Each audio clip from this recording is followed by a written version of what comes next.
petit sonneur songe à sa flaque, à ses amours aquatiques, bercés d'un chant aphrodisiaque. De sa démarche épileptique, il s'avance tout à trac. Mais calamité, c'est assurément l'échec si ce printemps demeure trop sec.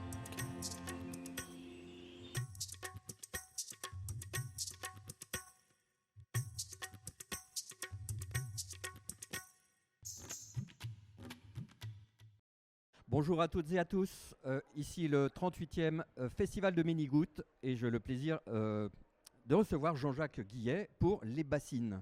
On entend beaucoup parler des bassines, mais qu'est-ce que c'est exactement? Parce que ça a l'air d'être une bonne idée finalement, retenir de l'eau pour l'agriculture. Tout à fait, ça a été présenté comme une super bonne idée. Je pense qu'il est important de démystifier un peu tout ça et de dire à quel point les ministres, l'État nous ment, et y compris les porteurs de projets. Ces bassines, pour être très simple, c'est au milieu de nos plaines, plutôt sur les coteaux, on crée une excavation, c'est-à-dire qu'il n'y a pas d'apport de matériaux. On creuse sur 5 mètres et avec les 5 mètres qu'on a pris, 5 on mètres fait de une digue de profondeur. 5 mètres, comme ça on a 10 mètres d'eau. Et cette eau, évidemment, on nous a raconté que c'était de l'eau de ruissellement. C'est vrai qu'il en ruisselle un peu à partir de la crête de la colline ou du rebord. Il tombe aussi un peu d'eau de pluie, mais on peut comprendre très facilement que c'est essentiellement de l'eau qui va être prise dans la nappe phréatique avec des pompages. Et c'est pas bien. Eh ben, c'est pas exceptionnel, non, parce que si on ne veut pas là faire l'ensemble du cycle de l'eau, mais sur l'eau qui tombe, 80%, que ce soit l'été ou l'hiver, je vais parler d'une moyenne et de très peu de chiffres, mais 80% de l'eau qui tombe va tout de suite, rapidement, s'évaporer dans l'évapotranspiration. Il va donc en rester 20% au sol, et dans ces 20%, encore une fois c'est une moyenne, ben, on en a à peu près 11% qui vont passer des ruisseaux aux petites rivières, voire aux fleuves jusqu'à la mer. Et on en a à peine 9%, seulement 9%, qui descendent dans les nappes phréatiques. Donc si je comprends bien, c'est le problème est inversé. Au lieu de recueillir de l'eau précieuse, on la gâche, en gros. Mais c'est une évidence, on a de moins en moins d'eau de qualité. Et ce maillon, qui est sans doute le plus fragile du maillon du cycle de l'eau, qui met beaucoup de temps parfois à se reconstituer. Les nappes phréatiques, ce n'est pas des citernes, hein, c'est de l'eau, c'est les sols imprégnés. C'est essentiel pour toute vie. Quand on a la chance, comme c'est le cas chez nous, c'est pas dans le cas même partout en France et dans tous les pays, quand on a la chance d'avoir de l'eau sous les pieds et qui remonte par capillarité pour finalement créer toute la vie, y compris les champs de maïs, aller la puiser de façon artificielle pour la mettre au soleil, plutôt sur des buttes, sur des bâches en plastique noir, on ne peut pas considérer que ce soit une bonne idée parce que l'évaporation, en Espagne on parle de 20 à 60%, les cyanobactéries, enfin c'est du gâchis, c'est un véritable gâchis. Et puis ça retient de l'eau en amont pour les agriculteurs qu'on aurait besoin en aval aussi. C'est en plus beaucoup d'argent public, on arrive à 80% sans problème, et c'est à peine 5% du monde agricole. Et ça va être évidemment au détriment des 95% d'agriculteurs qui n'arrosent pas et qui, eux, vont voir, par exemple, leur culture ou leur prairie assécher de façon artificielle, puisque c'est peut-être pas un détail, mais on a voulu nous vendre le bébé en nous faisant croire, et c'est le cas en partie, qu'on prendrait plutôt l'hiver quand les nappes sont reconstituées.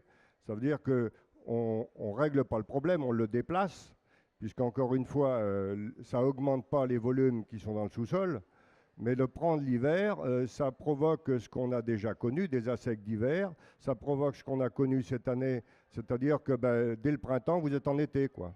On commence une saison, on commence la saison culturale, les sols sont déjà asséchés.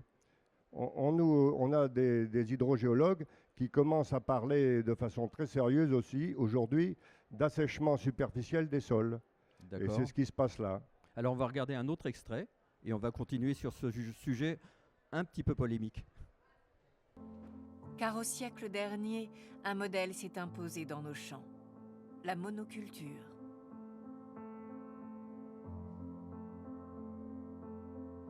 Pour comprendre son impact sur nos paysages, il faut revenir 50 ans en arrière.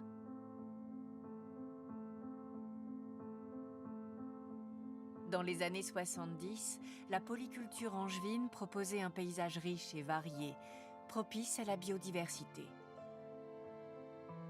Mais avec l'arrivée des tracteurs, les champs s'uniformisent, les mares et cours d'eau sont asséchés et l'arrachage des haies commence. Avec eux disparaissent grenouilles, libellules et hiboux.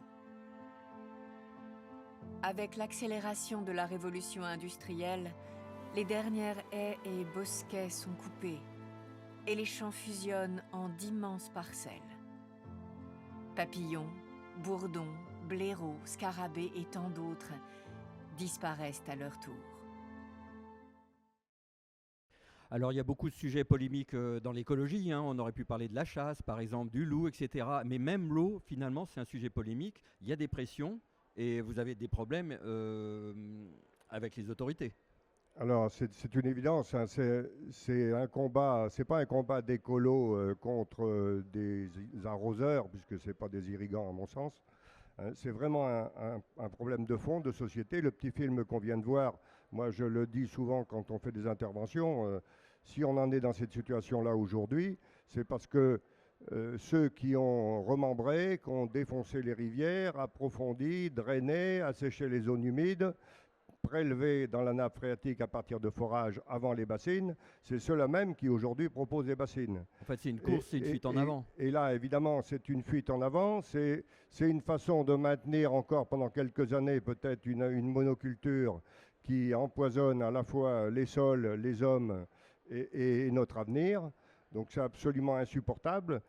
Ça occasionne, c'est assez incompréhensible aujourd'hui que l'État considère que finalement les bassines, c'est la solution pour lutter contre le réchauffement climatique, alors que le secret, c'est dit d'ailleurs, j'ai le petit bouquin là, de France Liberté, la Fondation Daniel Mitterrand, qui résume tout ça en disant tout simplement que ce qu'on fait depuis 50 ans, il faudrait faire exactement le contraire, c'est-à-dire redonner l'eau à la terre, remettre l'eau dans les sols, ça sous-entend replanter, ça sous-entend freiner l'écoulement de l'eau, ça sous-entend diversifier les cultures, et on s'attaque, c'est pour ça qu'il y a beaucoup d'agressivité et que certains d'entre nous sont passés par la garde à vue, parce qu'on a en face de tout, non pas une minorité d'agriculteurs, puisque je l'ai dit, ils sont 5%, mais derrière, on a l'agro-business, on a l'agrochimie, l'industrie, ceux qui vendent à la fois les tuyaux, les pompes, mais aussi les herbicides, les pesticides, les fongicides,